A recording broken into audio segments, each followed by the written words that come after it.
Assalamu alaikum. Welcome to English 2 for Computer Science, first year, second term, 2020. It is Sumaya Dawood talking. I'm pleased to have you today for the third video. Today we're gonna complete chapter 2, diagramming of English sentences. We're gonna have the last part of it, which is sentences with clauses.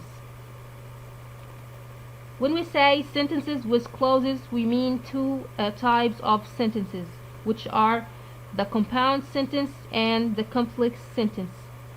So today we're gonna learn how to diagram sentences with clauses, compound sentences, and complex sentences.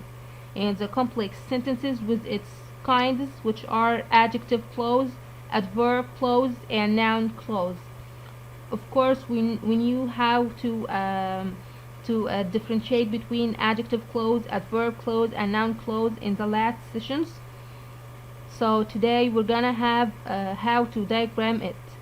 Let's start with compound sentences. As usual, I'm gonna speak in English, then speak in Arabic.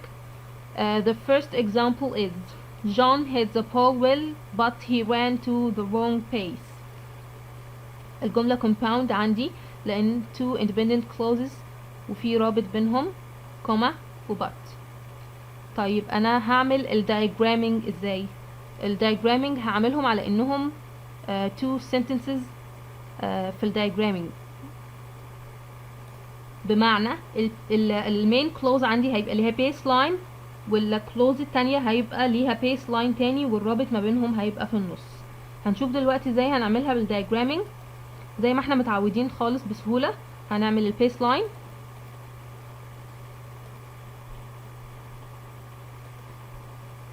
وهعمل السبجكت والverb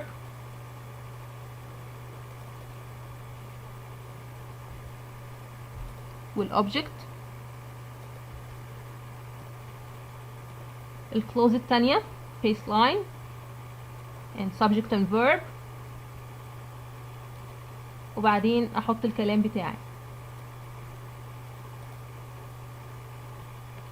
John the subject, hit the verb, ball is the object. The second clause is he ran. The subject is he and ran is the verb. So we would relate between the two baseline. أنا هربط ما بين ال two baseline عشان أربط ما بين ال two clauses. الرابط عندي but.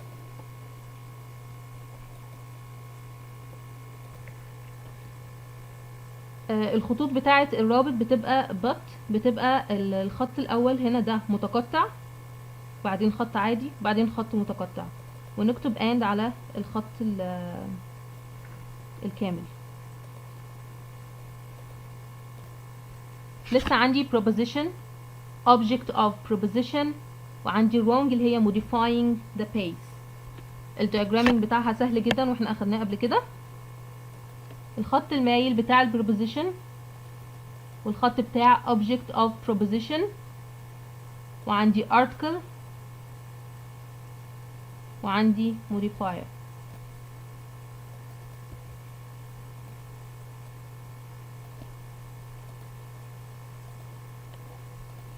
Okay, to is the preposition, the pace is the object of preposition, the is the article, and wrong modifying the pace. فعملناها خط مايل برضه. The second example is forecasting technologies are more sophisticated and today's forecasters are better trained, but weather predictions are still not very reliable. نوع الجملة compound. Forecasting technologies are more sophisticated دي المين clause وهي independent clause. وعندي and today's forecasters are better trained دي برضو independent clause. وعندي independent clause تانية but weather predictions are still not very reliable. يبقى أنا عندي 3 baselines وهربط ما بينهم بالروابط بتاعتي. It may seem hard to diagram or confusing but actually it's very easy. We're gonna have it step by step now. هي ممكن تبان صعبة في الأول بس هنعملها بس بسيطة خالص بالتفصيل دلوقتي. عندي ال 3 base lines. هبتدي بأول جملة اللي هي المين clause.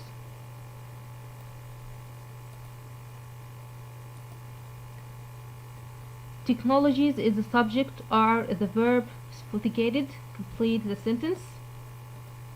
The second clause, today's forecasters are better trained. Forecasters is the subject and are is the verb and trained. Complete the sentence. The third clause is weather predictions are still not very reliable. Predictions is the subject, are the verb, reliable. Complete the sentence. predictions عندي في ليها weather تحتها خط مايل، و still عندي مع are، و reliable very.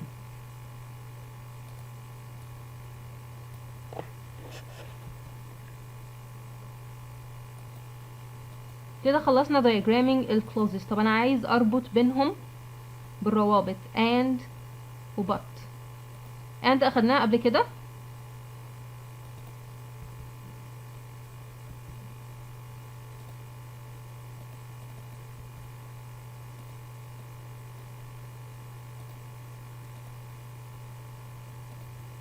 وعندي forecasting modifying technologies، فهتبقى بخط مايل تحتها، كنا هننساها دي. but هتبقى بنفس الشكل برضو بتاع and،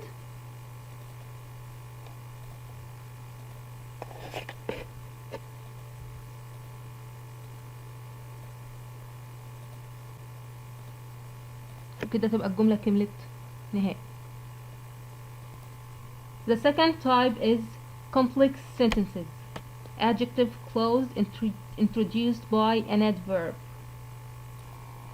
We slowly entered the theater where Lincoln was shot. عندي complex sentence وعندي الكلوز اللي فيها نوعها adjective clause بتبتدي بadverb. هيبقى عندي برضو two base lines، هبتدي بالmain clause وبعدين هكمل بالadjective clause.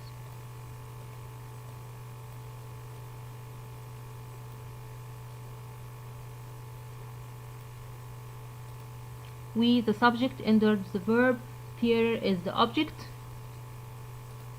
The other clause is Lincoln was shot. عندي article لtheater وعندي slowly and an adverb لentered، فزي ما أخدنا بنعملهم خط مايل برضو.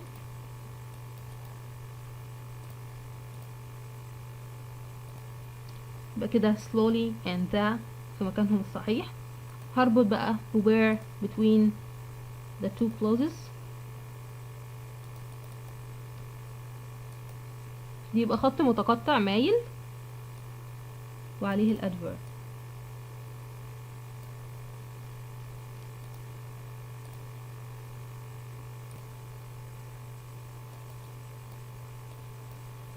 The second example is about adjective clause introduced by a relative pronoun acting as a subject. The example: people who live in glass houses shouldn't throw stones. هنا هنعمل الclause people shouldn't throw stones،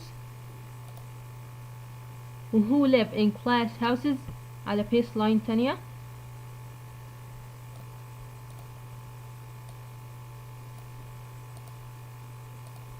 People is the subject, shouldn't throw the verb, stones is the object. وعندي who هيبقى كأنها subject في الثانية، و live الverb في preposition and object of preposition which are in houses. In is the preposition and houses is the object of preposition. وعندي glass modifying houses فهتبقى تحتها بخط مايل برضو. طيب عايزة اربط between the two clauses، هو انا already رابط عندي who، هنعمل خط بيوصل ما بين ال two clauses بس، وبرضو هيبقى الخط متقطع. سهلة وبسيطة. The third example is adjective clauses introduced by a relative pronoun as direct object. The bill which the House narrowly passed was defeated by the Senate. بمعنى أنا عندي which the House narrowly passed ده ال adjective clause بتبتدي ب relative pronoun وكأنها direct object، يعني كأنها مفعول به. فأنا هبتدي هقسمها ل two clauses ب two baselines. عملنا ال two baselines، هنبتدي نكتب الكلام. Pill is the subject and was defeated is the verb، وعندي preposition and object of preposition by Senate، وعندي ده الارتكل بتاع Senate.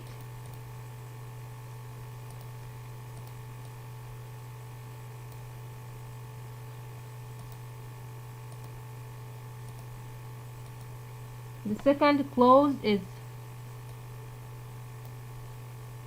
House is the subject, past is the verb, and which acting as a direct object.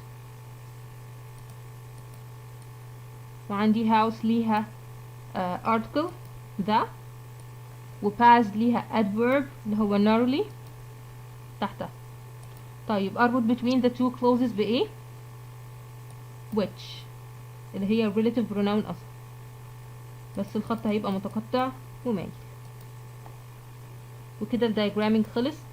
An adjective clause introduced by a relative pronoun as a direct object. Adjective clause modifying a direct object. احنا كل ده مكملين في ال complex sentence مع أول حاجة adjective clause. طيب Charlene gave Dilbert all the trouble that he could handle. أنا عندي ال adjective clause من أول that he could handle دي ال adjective clause. Modifying a direct object يعني هي بتصف ال trouble اللي هو that he could handle. Modifying it. طيب هعملها ازاي؟ عندي برضو two baselines. The first clause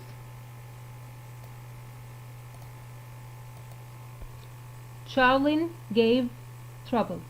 Charlene is the subject, gave the verb, trouble is the direct object, and we have the indirect object which is Dilbert.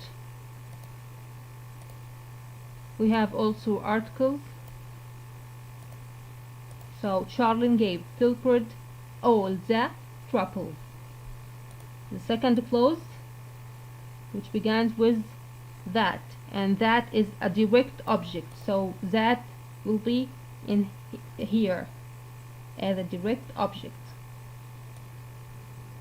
And of course he is the subject and could handle is the verb.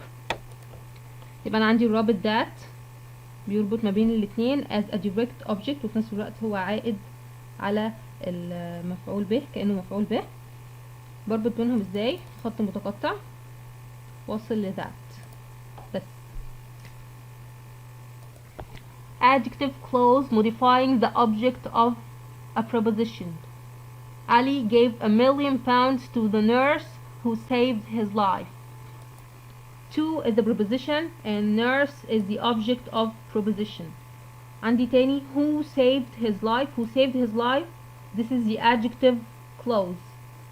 Adjective clause modifying the object of preposition اللي هو nurse. احنا قلنا ان nurse object of preposition. Who saved his life modifying it يعني بتصف النيرس. يبقى أنا عندي two clauses، هبتدي ب two baselines وهربط ما بينهم. We're gonna start with the first clause. Ali gave pounds. Ali is the subject, gave the verb, pounds is the object, and we have preposition and object of preposition to the nurse. And of course we have an object of it, an article, and a million pounds. The second clause starts with who as subject, verb, and object, and of course we have an article, and a pronoun, which is his. في السكند clause عندي who subject saved, verb life is the object، وكلهم adjective clause modifying nurse.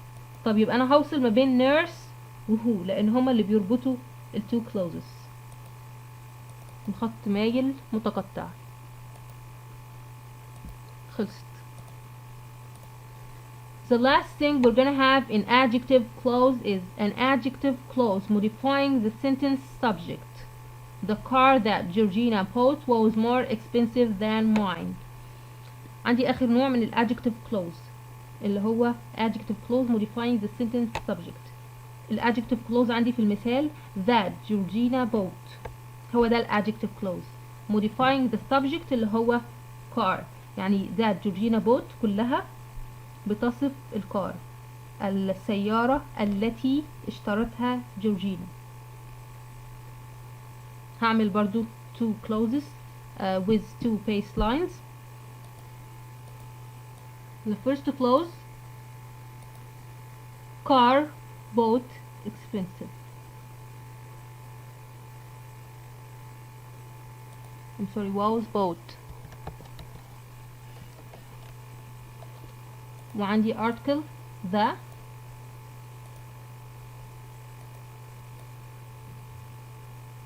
وعندي more and expensive، and then mine هنعملها على انها preposition and object of preposition فبتبقى بنفس الطريقة. The second clause is Georgina bought، وعندي that هنا كأنها بداية الأوبجكت.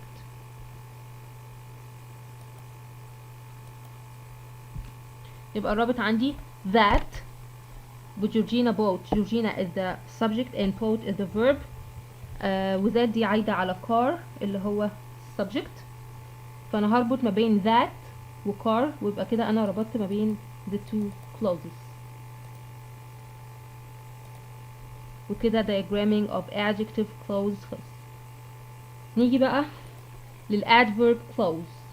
An adverb clause modifying the verb. We will go to the restaurant when this movie is finished. أنا عندي الverb go. When this movie is finished adverb clause modifying go. هنعمل برضو two clauses with two baselines.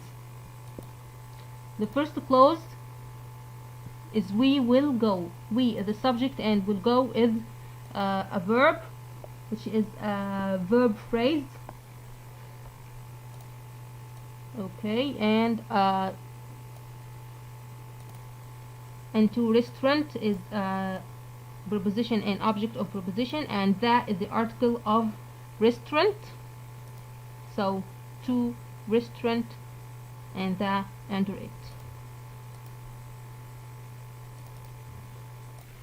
The second clause is movie is finished.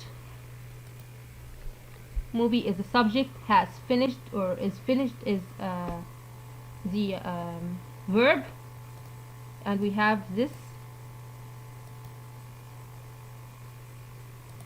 كده عملنا diagramming للتو clauses. يبقى انا عندي لسه الرابط اللي بيربط between the two clauses اللي هو when، واعمل خط مايل متقطع واكتب عليه when.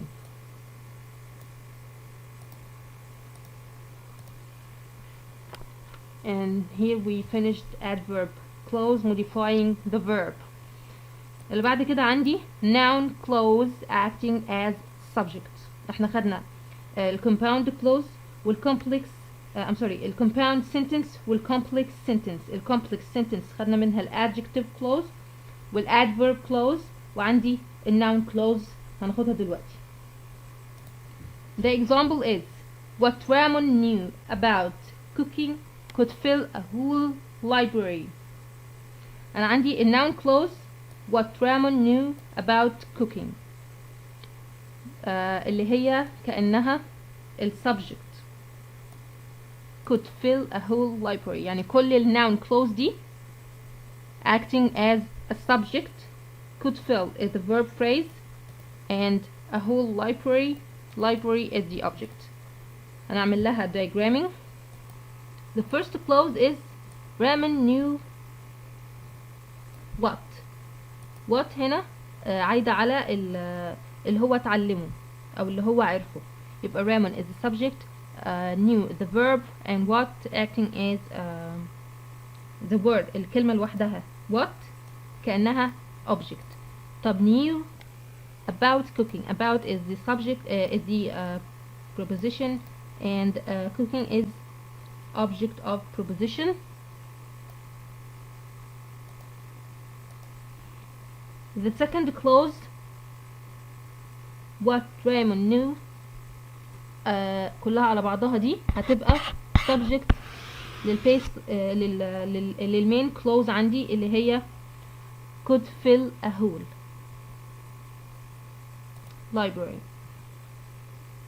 احنا اخدنا قبل كده ان noun clause ليها شكل معين كده.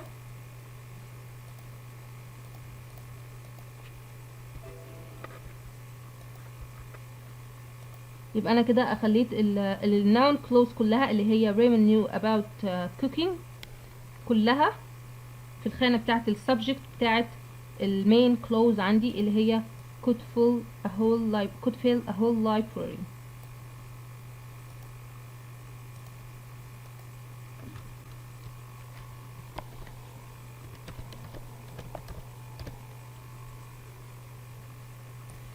نعمل analyze بقى main clause عندي اللي هي فيها noun clause as a subject, والتكملة عندي could fill a whole library, والرابط بينهم بيبقى بالشكل ده.